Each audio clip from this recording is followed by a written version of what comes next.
Hi students, today we are looking again at transforming communities.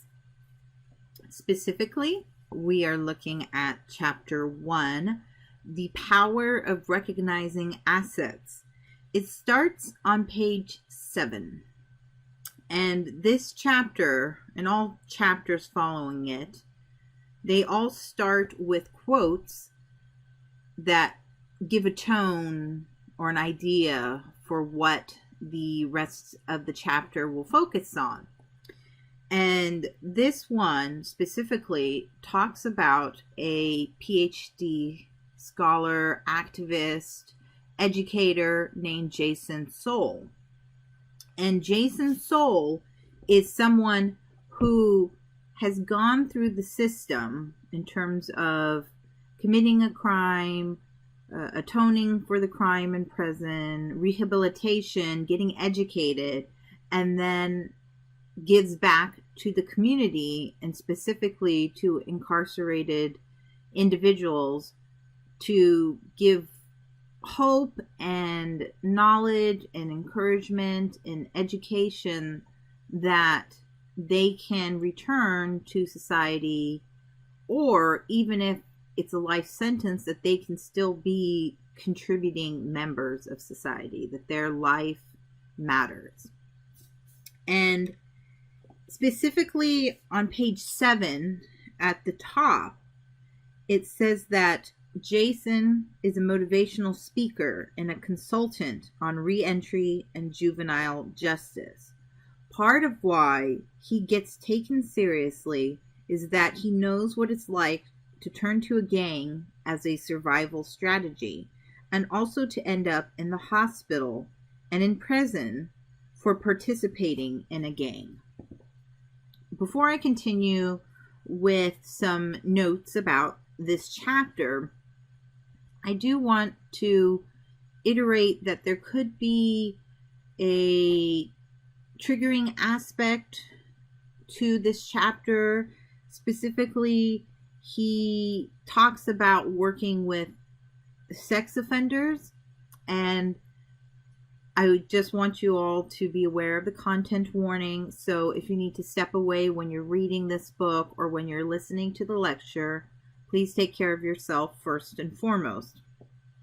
And so the reason why he spent a lot of time working with sex offenders, and this is discussed on page 9, is that out of all of the criminal offenses one can make, those that are sex related can be the worst. There's this notion that sex offenders cannot be rehabilitated, and especially if you're considering sex offenders who have harmed children. And so Jason takes it upon himself to work with the lowest of the low, the ones that everyone has said there's no hope for, as a way to transform the system, the criminal justice system, and as a way to hopefully transform those individuals. And it's really up to the support system and the amount of work that him and others can do to really consider if the individuals can be rehabilitated. And specifically, Jason Soul himself uses a strength-based approach. And it's very similar to the model I use within my own teaching practices of a student-centered focus, or a strength-based / asset-based approach rather than a deficit model. And so the differences between these two is that rather than focusing on what someone has done wrong or what someone is lacking, you look at the inherent strengths that have always been with that individual and you pull them out to use them as a way to make change, and you put that in the center. So for instance, when I have you as students working together in your collaborative teams, it's a model in which each one of you in that team is bringing a set of experiences and your own strengths, and together you work and you create something really amazing and beautiful and powerful and informative within these presentations that you share with your fellow classmates. So on page 10, it says that, it's at the top, Jason, it's in the middle of that first paragraph, Jason felt again the urgency of setting up the men to succeed. He would let them know that he believed in their capacity to stay out of prison and to make a positive contribution in society. He made sure that the volunteers and he always balanced accountability with support. And he made sure that the volunteers remained faithful to their commitment to journey with those returning citizens. So it's not about getting a free pass. There is accountability when you're using this strength-based model or asset model approach, that you're saying you're committing and we're going to hold you to that. You're saying you're going to, for instance, work with a group from the class, and I'm going to hold you to that. And then the support system in place, in which, for instance, with me, I check in with you all. We have discussion board forums, we have the email communications, we have a Zoom chat, so that constant support is needed.